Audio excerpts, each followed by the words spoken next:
Assalamualaikum warahmatullahi wabarakatuh.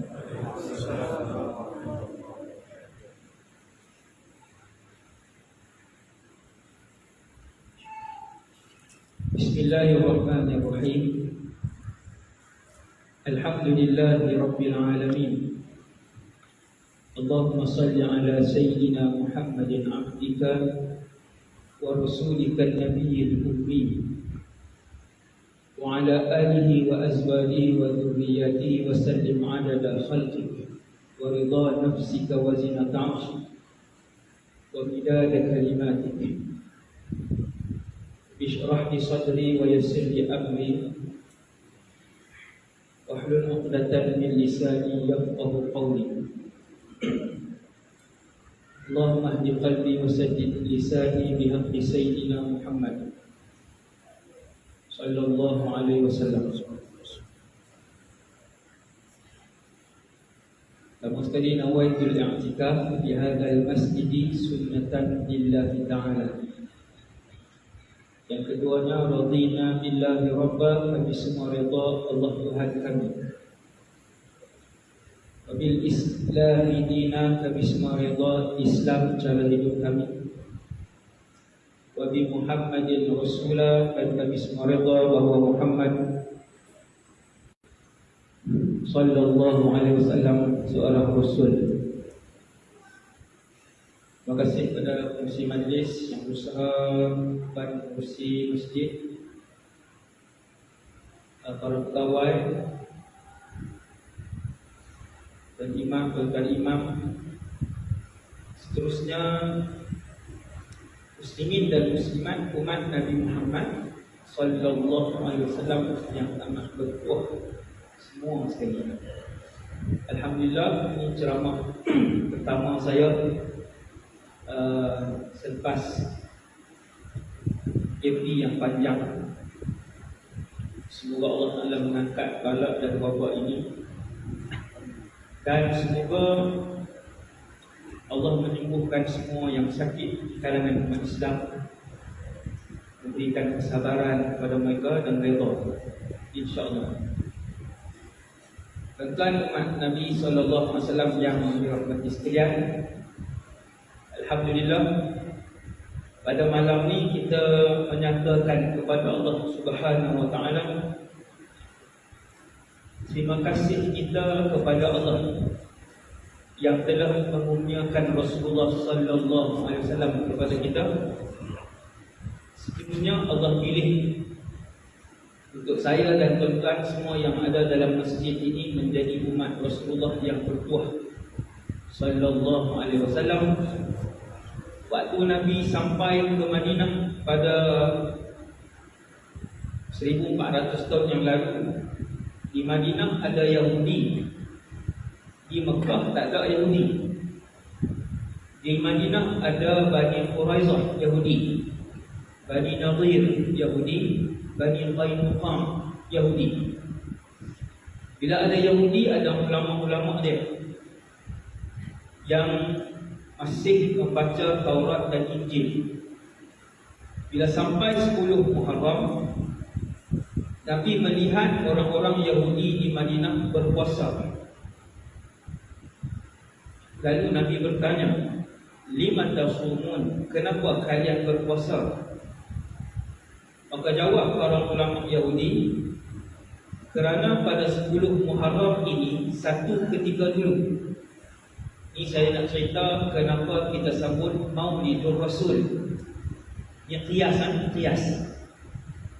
Kata ulama-ulama Yahudi, ketika 10 Muharram satu ketika dulu, Nabi Musa dan orang-orang beriman Bani Israel dikejar oleh tentera Fir'aun yang dahsyat, jahat dan begitu ramai. Disebutkan dalam sebahagian kitab sejarah Islam, jumlah tentera Fir'aun yang kejar waktu itu ratusan ribu. Adapun Nabi Musa hanya membawa beberapa ribu sahaja Bani Israel yang beriman dengan beliau ketika itu. Akhirnya sampai di depan laut. Kadang saya sebut laut, orang tak faham bahasa Kedah. Depan laut. Kemudian pengikut Nabi Musa kata, inna lamudrakun. Habis checkpoint. Checkpoint pula. Kan? Lepas semua bagi tahu kat Nabi Musa, wahai Nabi Allah Musa, kat sini semua mati. Sebab di depan laut, bukan tasik banding, bukan sungai Kelang, laut. Bila di depan laut, yang bersama Nabi Musa ni anak-anak kecil, orang tua-tua, wanita, ada pemuda, banyak yang lemah. Dan di belakang ada pasukan tentera Fir'aun, yang ketika itu tentera Fir'aun dihormati dan ditakuti oleh semua musuh. Bayang tengok kuatnya tentera Fir'aun ketika itu.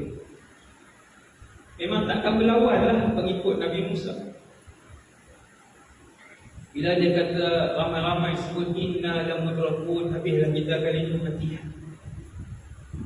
Maka Nabi Musa tak tahu benda ghaib. Dia Nabi, dia Rasul, dia ulul azmi, tapi dia tak tahu benda ghaib.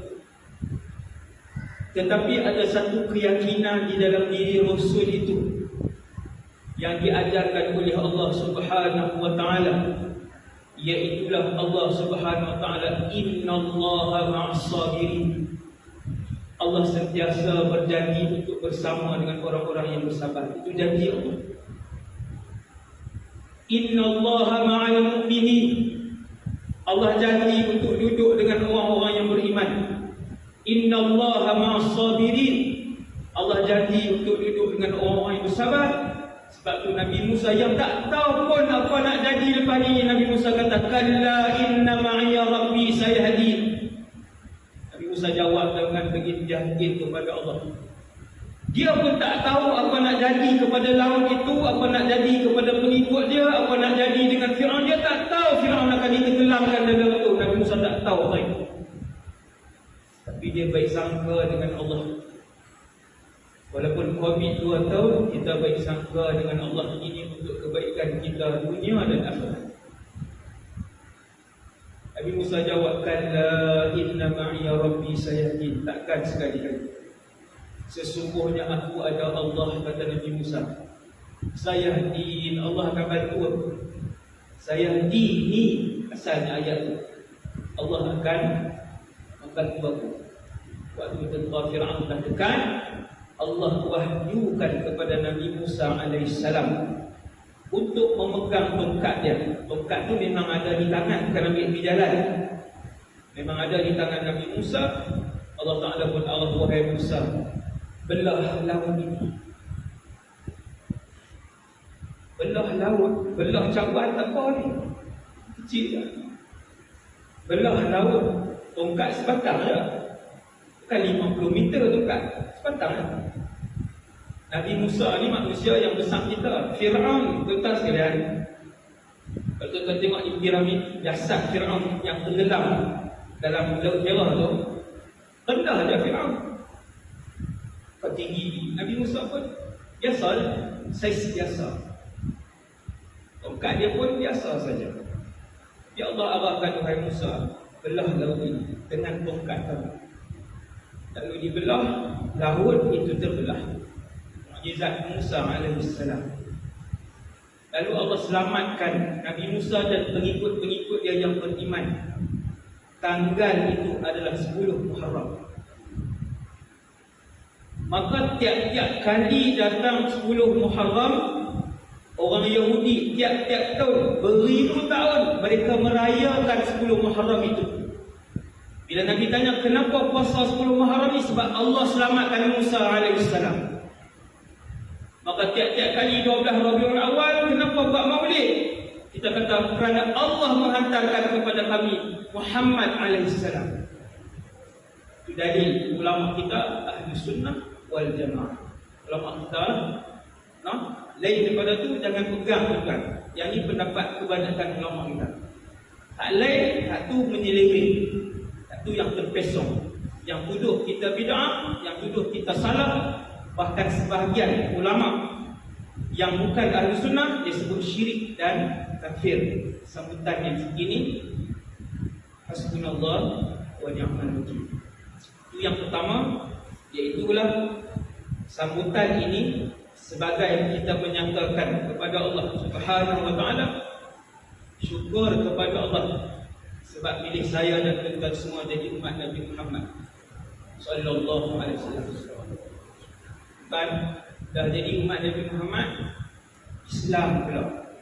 Islam ada dalam masjid sampai 3-3 macam mall pula tengok. Lama tak masuk mall tu. Islam nikmat yang sangat banyak. Ni atas dunia ada 7 bilion, yang tak Islam 5 bilion, yang tu bukan umat Muhammad. Itu umat Muhammad. Tapi mereka tidak Islam. Lepas tu hari-hari kita berdoa, Allahumma hdi ummat Rasulillah. Wahai Allah, kurniakanlah hidayah kepada umat Nabi sallallahu alaihi wasallam.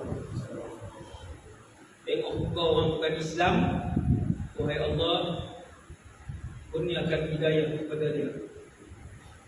BKP ni semua duduk di rumah.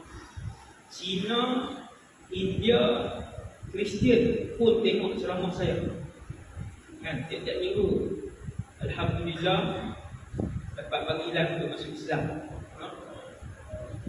Tak saat sampai di lobi hotel pun seorang tu bukan Islam, India. Saya selalu tengok ceramah ustaz. Seperhati nempel dah kan, bukan Islam.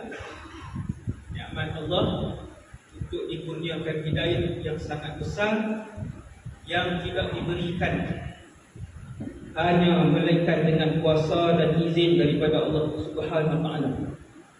Tuhan izin kena bagi tahu dekat anak-anak walaupun umur 4 tahun, walaupun umur 5 tahun, bagi tahu adik Islam. Dan Islam yang adik pegang ini adalah daripada Allah Subhanahu wa taala. Sebab kita duduk di zaman yang Nabi kata kalian akan berada di satu zaman kalian melihat pada paginya mereka Islam dan pada petangnya mereka telah berkufur kepada Allah. Ini zamannya. Hadis tu Nabi sebut 1400 tahun yang lalu. Lama dah. Nabi kata akan sampai satu zaman kamu akan tengok umat aku Islam, tapi petang tu Islam, bangun pagi esok mereka telah berkufur kepada Allah. Waliyadzubillah. Tak berlaku hari ni lah. Macam-macam kekeliruan yang berlaku di pada umat Nabi Muhammad sallallahu alaihi wasallam. Sekali kita akan berhenti azan sat ke 8 1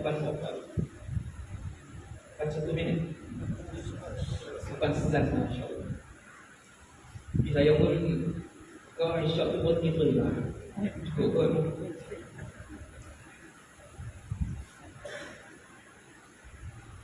Tuan-tuan umat Nabi sallallahu alaihi wasallam yang dirahmati Allah sekalian. 1400 tahun yang lalu Rasulullah meninggalkan umat dia.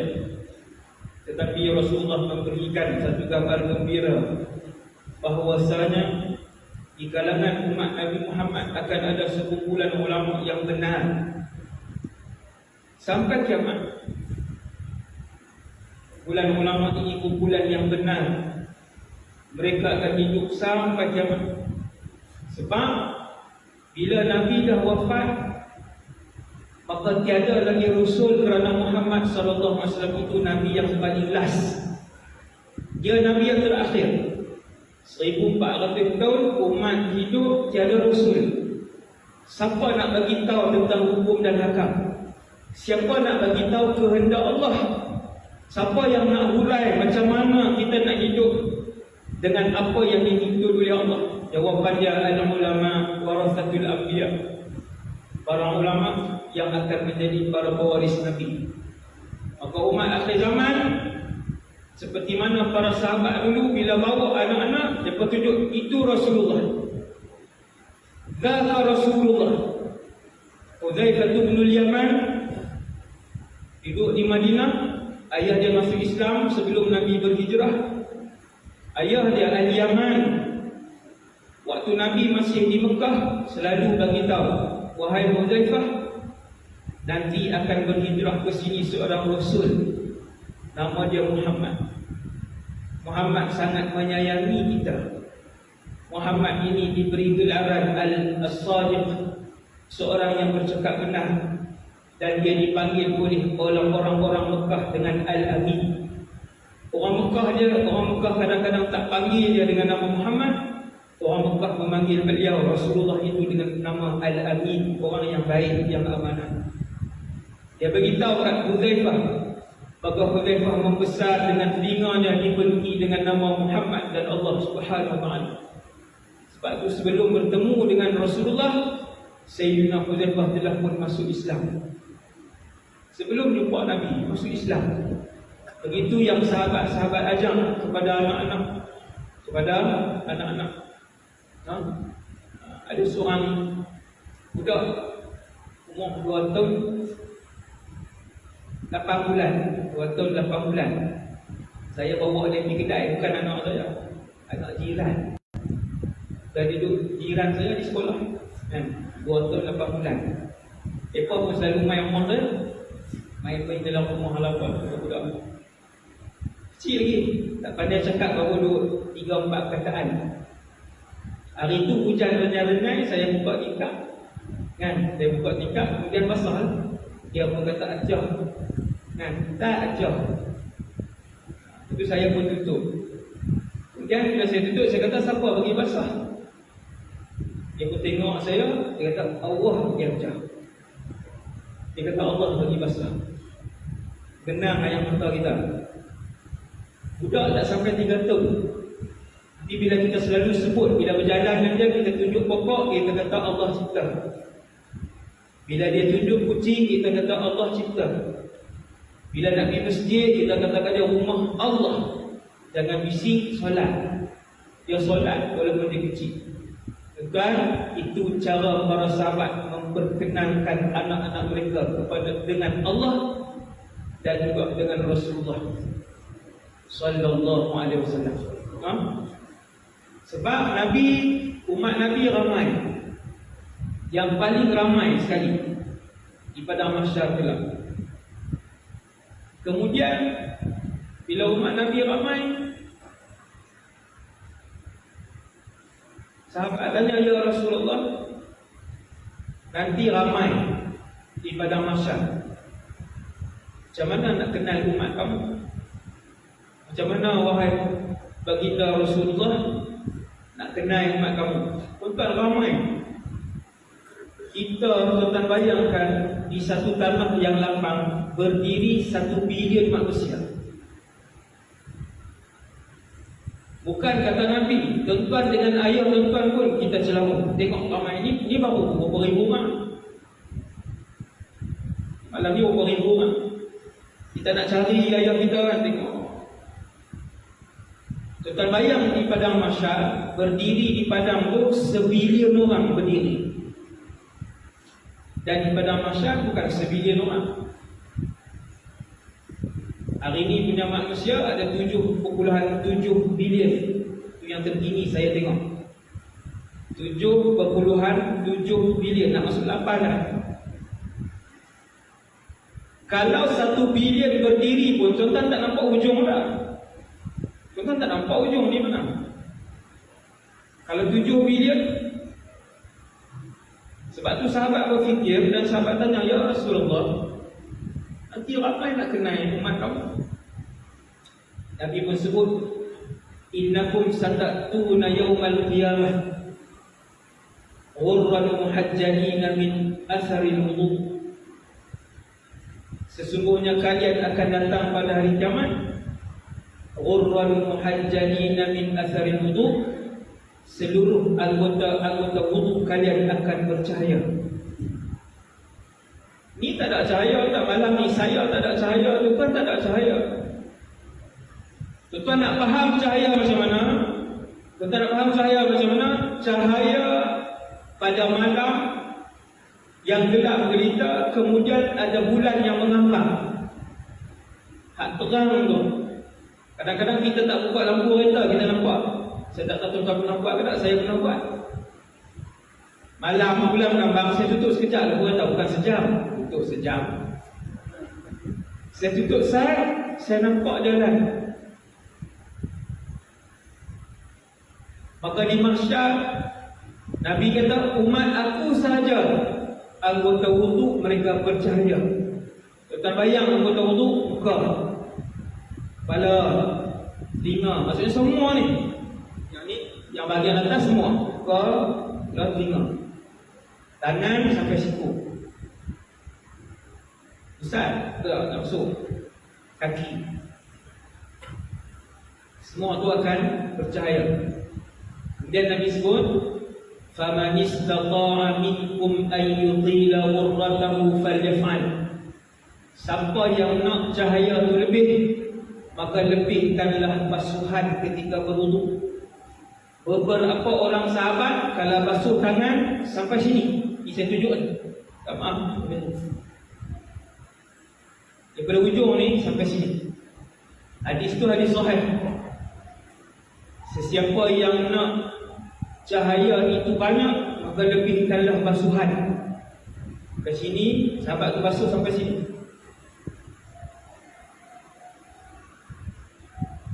So, kepala mazhab kita 3 helai rambut, sapu kepala.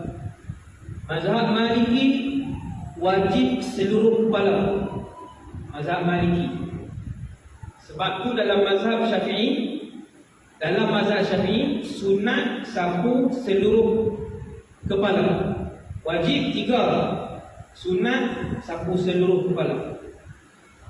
Dan faedah dia di pada mahsyar, seluruh kepala itu akan bercahaya. Maka Nabi SAW bila ramai-ramai itu, berapa ratus bilion nanti yang bercahaya anggota wuduk itu sahaja umat Muhammad sallallahu alaihi wasallam. Nabi lain pun ada syariat sembahyang. Nabi Musa ada syariat solat, Nabi Isa ada syariat solat, Nabi Ibrahim umat dia ada syariat solat, Nabi Yusuf dan umat dia ada syariat solat, Nabi Sulaiman dan umat dia ada solat. Semua umat ada solat. Tetapi hanya umat Muhammad sallallahu alaihi wasallam yang anggota wuduk mereka percaya. Kita berdiri di padang mahsyar macam tuan-tuan berimpun hari ini sesat. Bahkan di padang mahsyar dia tak ada ruang. Dia orang tak ikut SOP. Kalau amal lagi kan, saya kalau tangkap saya belok. Takutlah sampai nak bayang pun ngurusi lah. Pompang. Di padang mahsyar dia tak ada ruang. Nabi kata, kamu langkah selangkah ke depan kena orang, kamu duduk satu langkah ke belakang kena orang.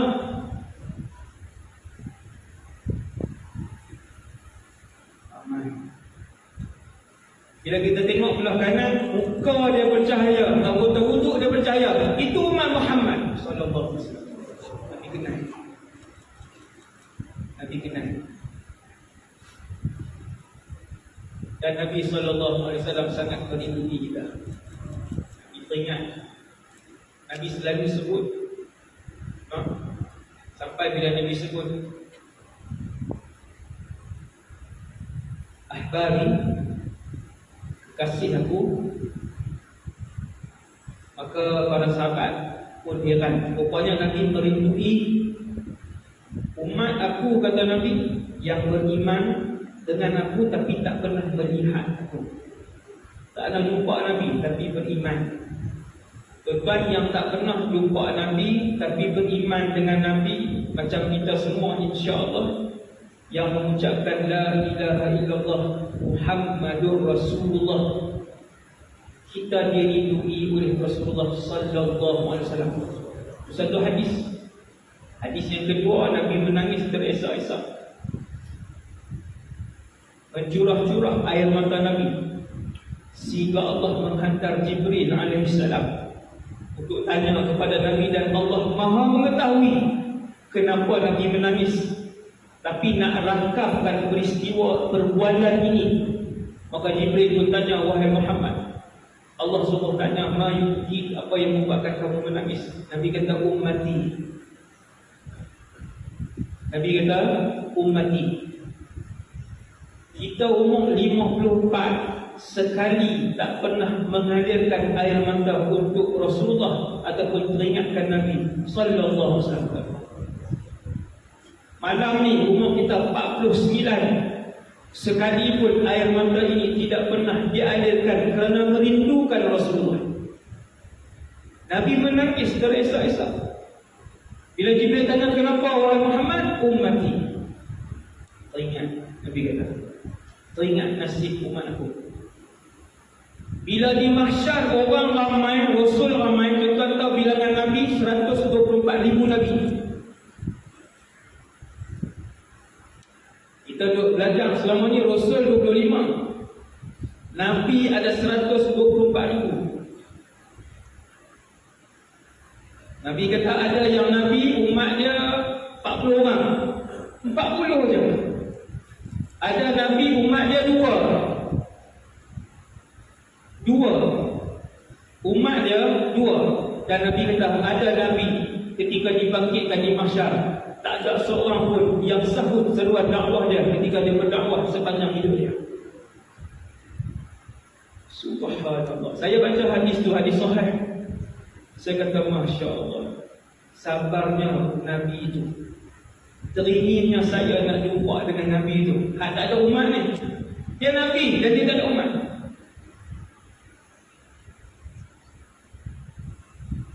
Bila ramai yang di mahsyar, ramai teratur, Allah nak timbang seorang-seorang, Allah mulakan dengan Nabi dan Rasul. Bila habis Nabi dan Rasul semua sekali, bila habis Nabi dan Rasul semua sekali, baru mula dengan orang biasa. Bila nak mula dengan orang biasa, Nabi pun sekali lagi kata, Rabbi ummati, Rabbi ummati. Wahai Allah umat aku. Wahai Allah umat aku. Umat aku tu kita. Anak kita duduk depan dia, kita duduk depan dia, beritahu kita umat Muhammad sallallahu alaihi wasallam. Beritahu ke anak kita, alung-alung beruntung alung umat Muhammad sallallahu alaihi wasallam. Beritahu ke anak kita, adik umat Nabi Muhammad sallallahu alaihi wasallam. Tak pernah beritahu. Yang kita beritahu anak apa? Anak ayah. Ayah boleh buat apa? Subhanallah wa ni'mal wakil. Dan ketika semua telah pun ditimbang, Nabi dah lempat dah. VVIP mahsyar di kalangan umat Nabi Muhammad dah lepas ikut di belakang. Jalan ikut di belakang. Sonok tak jalan ikut belakang Nabi? VVIP mahsyar ialah mereka yang masuk dalam syurga tanpa ditimbang sehelai pun buku amalan mereka. Siapa tu ustaz yang tu tajuk ceramah? Mereka hanyalah di kalangan umat Muhammad sallallahu alaihi wasallam. Umat Nabi lain tak ada.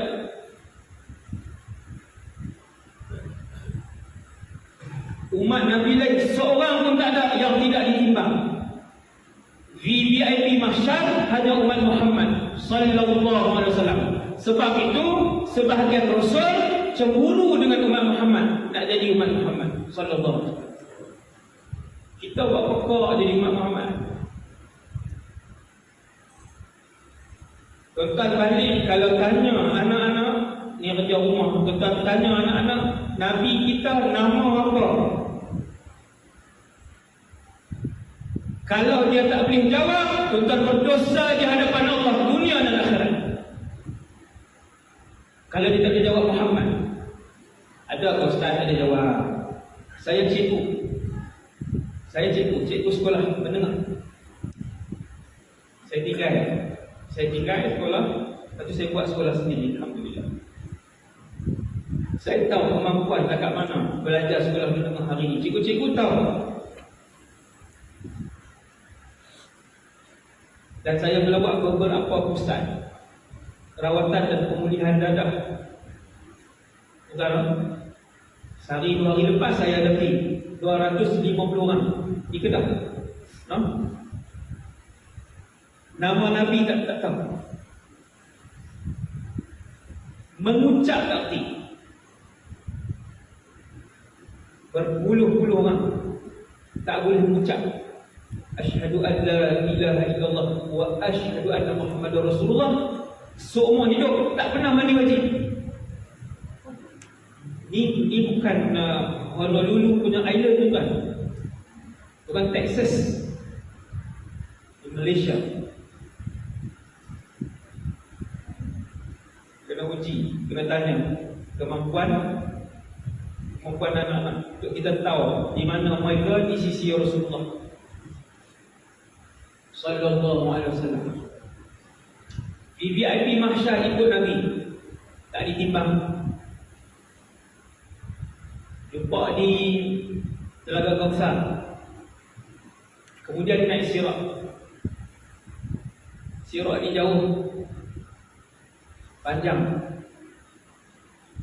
Naik Sirat, kita duk ingat di mahsyar dah berapa puluh ribu tahun di mahsyar tu habis dah, tak habis ni Sirat. Ada hadis Nabi sebut waktu duk berjalan atas titik Sirat tu bau wangi. Kata Rasulullah, bau wangi itu bau daripada syurga yang pintunya telah dibuka ketika tu. Kita kata alhamdulillah, dekat dah. Nabi kata jarak dia lagi 500 tahun perjalanan. Sirat ni alam. Ada orang sepantas kilat, ada orang sepantas angin, ada orang sepantas kuda, ada orang lintah ketiak Sirat sepantas orang berlari, ada orang hanya mampu berjalan, dia tak boleh berlari, ada orang merangkak, dan ada orang langkah setapak terus masuk bawah neraka Jahannam. Nasallallahu salam. Nabi lintah di Sirat sepantas kilat, langkah kaki kanan, kaki kiri duduk ke depan tanah taman syurga depan, bukan masuk pintu syurga, pintu tu.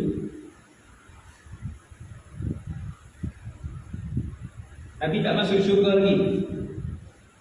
Walaupun Nabi adalah manusia dan makhluk pertama yang Allah ciptakan yang akan melangkahkan kaki merasmikan syurga. Di belakang Nabi VIP umat Muhammad. Kejar dekat VIP umat Muhammad. Ayat ni tuan-tuan akan ingat nanti insya-Allah. Kita bila buat sini.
sayyidina Muhammad wa ala alihi wasallam.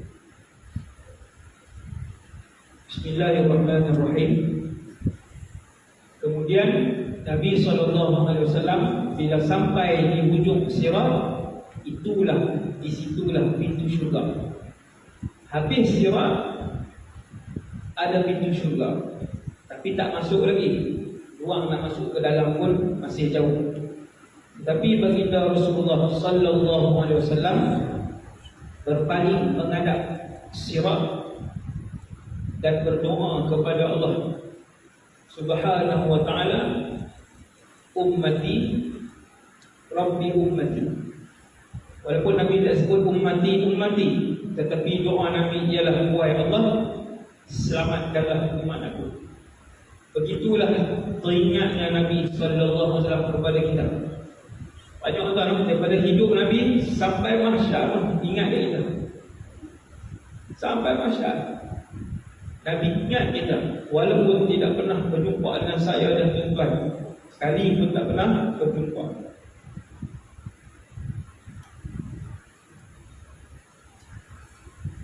Muslimin muslimat umat Nabi SAW yang dikasihi sekalian, kita tengok peristiwa 1400 tahun yang lalu, waktu Nabi dilahirkan dalam keadaan yatim di rumah Aqil ibn Abi Talib dan disambut oleh Ummu Syifa, ibu kepada Abdul Rahman ibn Auf. Kemudian berita gembira itu disampaikan kepada semua orang ahli keluarga Nabi.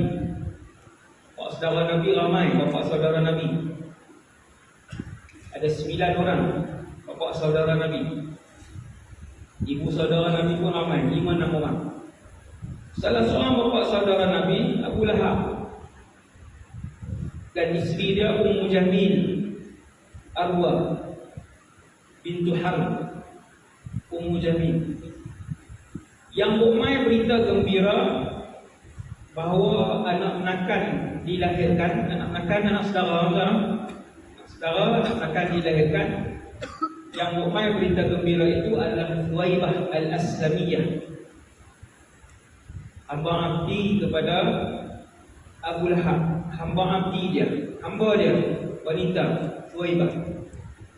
Bila dia mai bagi tahu berita gembira, anak rakan kamu telah pun dilahirkan.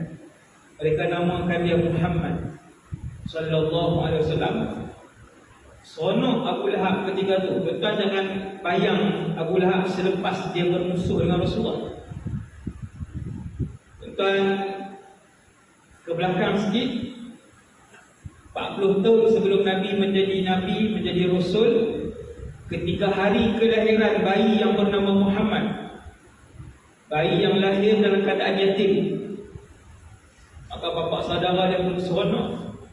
Dia pun bagi tahu kepada hamba abdi tadi ini, anti mu'tiqah ataupun anti hurrah wa Thuwaibah, aku merdekakan kamu.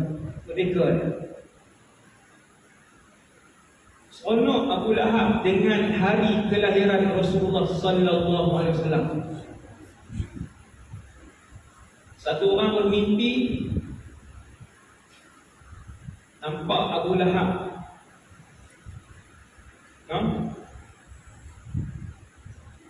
setelah kematian Abu Lahab, ya orang tanya dia, wahai fulan Abu Lahab ni, apa yang berlaku? Maka dalam Sahih Al-Bukhari disebutkan bahawa Abu Lahab jawab, aku diringankan azab oleh Allah Subhanahu wa ta'ala kerana dahulu sekali aku pernah gembira dengan kelahiran Muhammad sekali ya. Kalau kita selawat setiap hari, selawat setiap hari, kita umat Nabi yang beriman dengan Nabi, kita rindu Nabi, kita sayang Nabi, kita selawat setiap hari.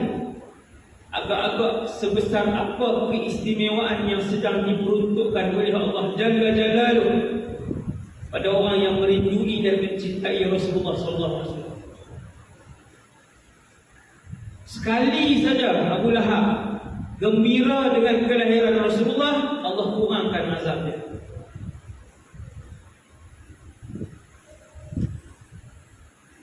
Abu Talib sebab dia pelihara Nabi, tapi dia tak Islam. Sebabkan dia memelihara Rasulullah, membesarkan Nabi, mengganti tempat ayah Nabi, maka Abu Talib diberikan keringanan, manusia yang paling ringan azabnya di dalam neraka. Wal'iyadzubillah, paling ringan, iaitu disarungkan di kaki Abu Talib. Ini paling ringan. Kalau tuan tanya soalan, apakah azab neraka yang paling ringan? Disarungkan dua kasut yang diperbuat daripada api neraka. Kasut saja, belum stokir, belum seluar, belum baju, belum topi, belum yang dipotong lidahnya, belum yang dipotong tangannya, belum yang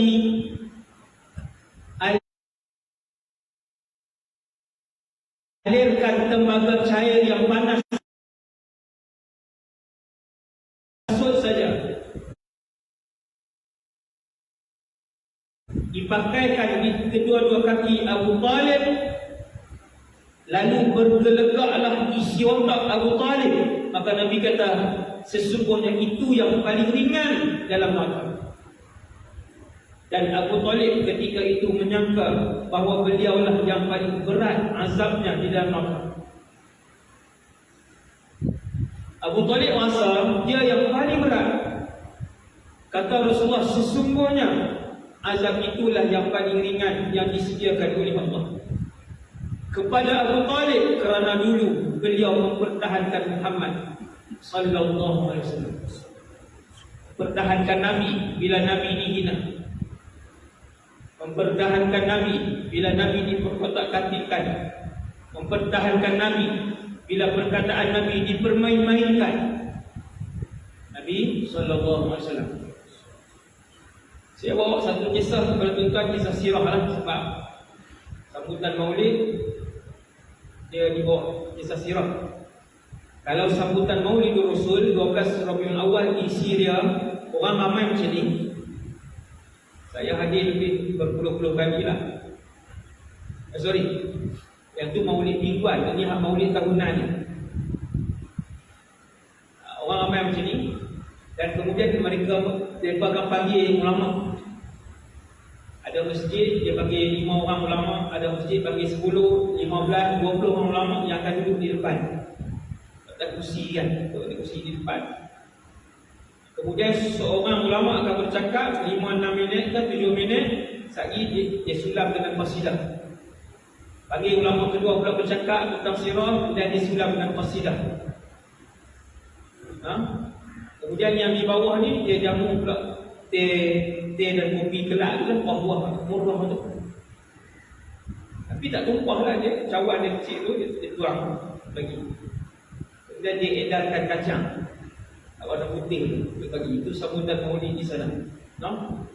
Saya tengok tak ada lagi yang buat di Malaysia, kena buat sekali. Dan bagi ulama ramai cakap seorang 5 minit ke 10 minit, panggil 5-6 orang kan. Ni saya seorang letih saya. Jam pula tu, jam lebih. Salah satu daripada 1000 kisah sirah Nabi SAW waktu Nabi berhijrah. Waktu tu kalau tanya berhijrah dengan siapa, semua orang boleh jawab dengan Abu Bakar. Sebenarnya hijrah ketika itu 4 orang. Rasulullah SAW, Abu Bakar ibn Abi Quhafah, Abdullah ibn Uraidin penunjuk jalan, Amir ibn Fuhairah khadam kepada Sayyidina Abu Bakar. Abu Bakar ajak dia untuk membantu perjalanan. 4 orang sebenarnya sirah hijrah. Lepas Lepas daripada Nabi turun daripada Gua Thur. Gua Thur turun dengan Abu Bakar. Nabi dan Abu Bakar memanggil Amir bin Fuhairah dan juga Abdullah bin Quraitid, tidak Islam. Abdullah bin Quraitid tidak Islam. Perjalanan jauh 450 km lebih kurang, Mekah pergi Madinah. Nabi boleh doa, wahai Allah, hantarlah mai buruk Sa'd 5 minit, jam, saja, senang. Kita baca sirah, kenapa Nabi tak tadahkan minta buruk? Nabi nak beritahu kat saya dan kita semua malam ini, tuan, perjuangan kita untuk kenal Allah, beribadah kepada Allah, umat akhir zaman begitu ringan nak dibandingkan dengan pengorbanan Rasulullah dan para sahabat radhiyallahu ta'ala anhu. Dia Nabi, dia kekasih Allah, dia boleh jadi manusia yang paling kaya di atas muka bumi ketika itu, Rasulullah. Allah bagi dia pilihan untuk memegang kunci perbendaharaan kekayaan dunia. Atarghabu fi an takuna nabiyyan 'abdan nabiyyan malika. Wahai Muhammad, kamu nak jadi seorang nabi yang rasul, nabi yang raja, ataupun nabi yang hamba abdi? Nabi tengok Jibril, Jibril tunduk. Maka Nabi tahu apa yang Tok Guru dia beritahu. Maka Nabi berkata kepada malaikat yang datang tu, bal nabiyyan 'abda. Nak menjadi seorang nabi yang hamba abdi. Sebab tu dia Nabi SAW berhijrah dengan dua kakinya, 450 km jauh. Allah ada, Allah wujud, Allah ada. Tapi Allah nak ajak bahawasanya untuk mendapatkan kecintaan dan redha Allah itu, Nabi kalian telah pun bersusah payah. Kita tak pernah kena penampar walaupun sekali bawa Islam. Maksudnya, bukan saya dah suruh tuan-tuan pergi cari orang penampar. Pak Ibu faham, kena pergi cari orang penampar. Saya ni, saya yang berdakwah, dakwah bononlah, berdakwah syiar Islam. Tak pernah kena apa pun. Orang panggil bodoh banyaklah, tambah-tambah isu vaksin lah. Panggil dajjal, macam. Tapi saya tengok, saya bila orang panggil macam-macam tu, saya tengok gaji saya tak kurang, kesihatan saya tak kurang. Maka saya pun tak ada apa, biasa. Tak ada rugi apa-apa kan? Marah sebab saya vaksin. Dia berkata sepatutnya saya sembang ustaz akhir zaman, tapi vaksin juga. Saya pun pelik kan? Kita tajuk vaksin saya jadi panjang pula. Marah hari ni ramai yang tak vaksin.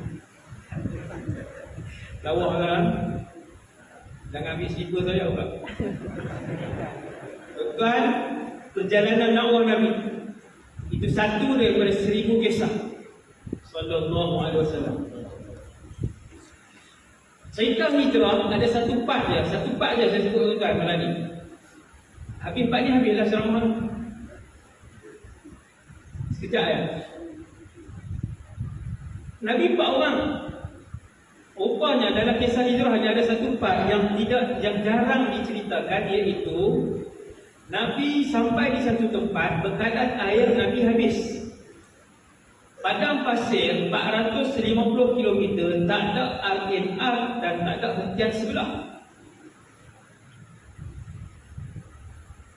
Tempat yang ada telaga diketahui oleh semua yang berjalan. Tetapi bila Nabi pilih, Nabi beritahu kepada Abdullah ibn Quraitid, bukan Islam, pakar jalan padang pasir, guna jalan yang tidak dilalui oleh orang lain. Ini strategi. Bukan Nabi bodoh, bukan tasbih bodoh, kan? Nabi satu orang manusia yang penuh strategi. Tuan-tuan baca sirah, tuan-tuan akan tengok hebat Nabi memimpin. Nabi lalu satu tempat, bekalan air habis. Sebab memang laluan tu orang tak lalu. Orang hanya akan lalu laluan yang ada point, ada telaga. Bila lalu setelah tu, bekalan makanan habis, bekalan minum habis. pasir, kalau bekalan minum habis, bekalan makanan habis, jawapan dia mati. Dia tak ada pokok gaharu, ada pokok hutan, boleh makan ulang-ulang, ada buah yang boleh makan. Dia padang pasir ni kosong. Padang pasir. Jadi bila bekalan Nabi, makan Nabi, bekalan air Nabi habis, Nabi nampak satu kemah. Kemah itu dalam kitab sirah dia sebut kemah Ummu Ma'bad Al-Khuza'iyah. Nama dia Atikah bintu Khalf. Atikah bintu Khalf radhiyallahu anha. Itu tafsir Islami. Satu orang makcik, satu orang nenek duduk di situ dengan suami dia, dua-dua dah sangat tua. Nabi pun pergi ke situ, Nabi tengok kemah tu, Nabi tengok ada orang, Nabi tengok ada beberapa ekor kambing. Satu atau dua ekor kambing. Nabi pun pergi rapat, Nabi pun bagi salam. Keluar Ummu Ma'bad, waktu tu tak tutup aurat kesemuanya, kepala terbuka lah. Maka orang Arab dengan tetamu, walaupun tak kenal, mereka akan panggil masuk dan jamu apa yang ada. Ini perangai pun adat orang Arab. Selama 3 hari dia akan jamu makan, bagi tempat tinggal, dan dia takkan tanya mai mana, mai buat apa, pasal apa mai rumah saya, dah lah makanan tak ada. Tak tu kita mai buat dah nak tidur sini pula. Dah lah kita pun. Bila Nabi singgah, Nabi pun tanya, makcik ada makanan tak? Mak Pak pun tengok anak-anak muda, 4 orang. Tengok Rasulullah, Mak Pak tengok Abu Bakar ibn Abi Quhafah. Nampak Amir ibn Fuhairah, Abdullah ibn Quraiqib. Mak Pak pun tahu rumah kami tak ada makanan. Sebab sekarang musim kemarau yang panjang. Dan kami ternakan kami, suami saya bawa pergi mengembala. Yang ada hanyalah 1 atau 2 kambing yang dah sakit dan tak boleh bangun. Nabi pun tanya, makcik ada tak yang betina? Ummu Ma'bad pun kata ada, tetapi kambing itu sakit dan belum pernah melahirkan anak, tak ada susu. Nabi tanya, wahai makcik, ata'dhanina li al-ahlibaha? Cik izin tak saya nak perah susu kambing ni? Ada Nabi. Makcik juga tahu, wahai anak muda, kambing ni tak ada susu, tapi kalau nak ambil juga silakan. Nabi pun pegang kambing yang sakit tadi, sallallahu alaihi wasallam. Nabi usap di bahagian perut bawah dia. Nabi pun bismillah. Nabi kata bismillah. Siapa dia? Dengan nama Allah. Lalu kembanglah kantung susu kambing yang sakit tadi, sehingga terbuka kaki dia sebab kembang besar. Ummu Ma'bad tengok Nabi. Tengok heran lah tempat. Bukan tengok kata biasa, tengok heran Ummu Ma'bad Al-Khuza'iyah. Nabi pun kata, makcik ambil bekas. Ummu Ma'bad pun masuk dalam, ambil bekas. Bekaslah kita, kalau kita kan cerek, periuk, ambil bekas satu, buat main. Nabi pun berah, sallallahu alaihi wasallam. Sallallahu alaihi wasallam. Nabi tak bawah, Nabi berah. Penuh bekas tu, Nabi kata, makcik minum. Akhlak. Makcik minum. Ummu Ma'bad kata, kamu yang berhak minum, kamu yang bagi umur, kamu yang baca sesuatu. Kata Ummu Ma'bad. Ummu Ma'bad tak tahu apa Nabi baca. Kamu yang patut minum. Nabi kata minum makcik. Minum.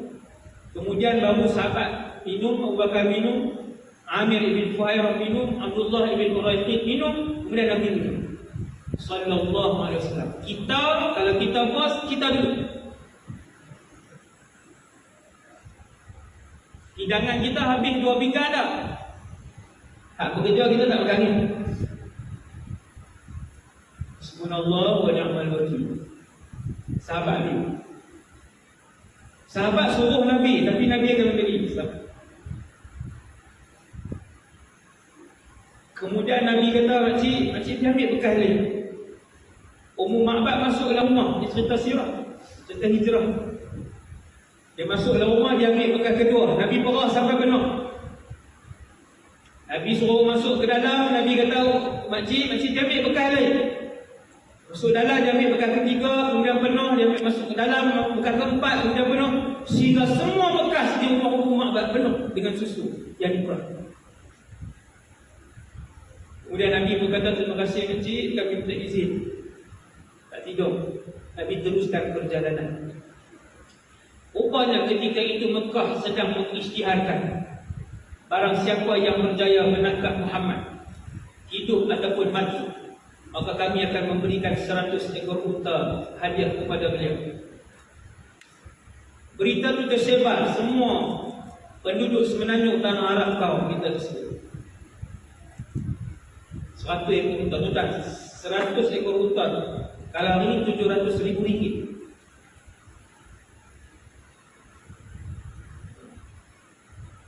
Jadi Abu Ma'bad kembali.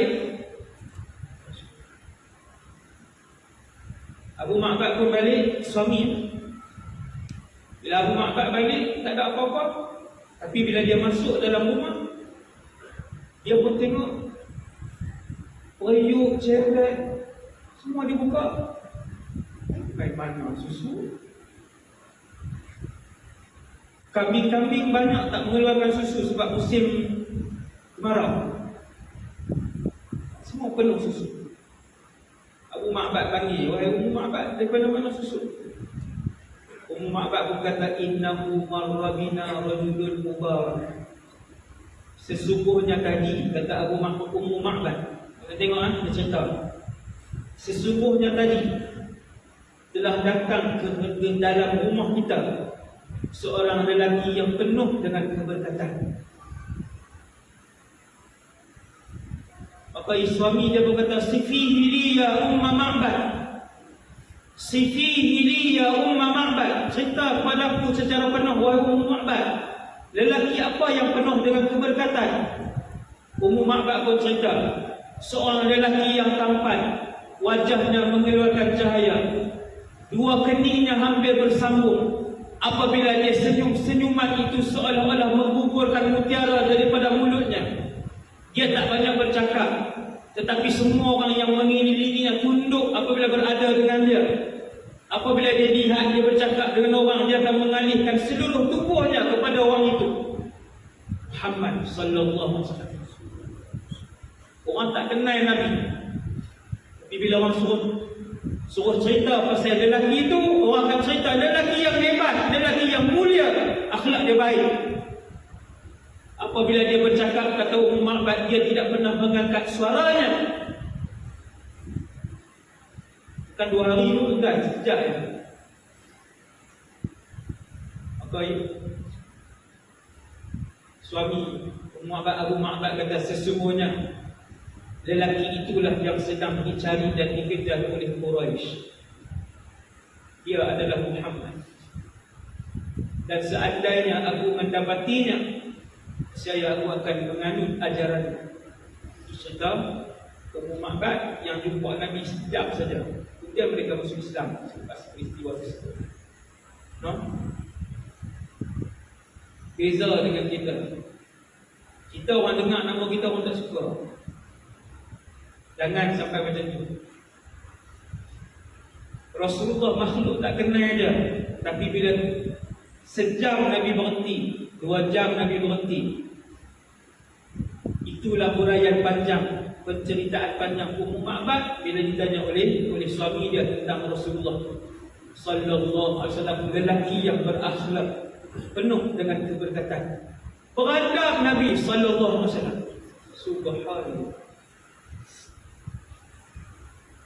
Itu akhlak Rasulullah dipuji oleh Allah Subhanahu wa ta'ala. Jadi saya rasa dekat dulu insya-Allah. malam ni tuan tak bergerak saya tengok. Kan? Sepa dan kelin saya tak nampak. Jadi setakat itu sahaja perkongsian kita pada malam ini. Yang masjid akan sambung dengan majlis selawat, kita berselawat beramai-ramai insya-Allah. Qul qali hadza wa astaghfirullahal azim li wa lakum. Assalamualaikum.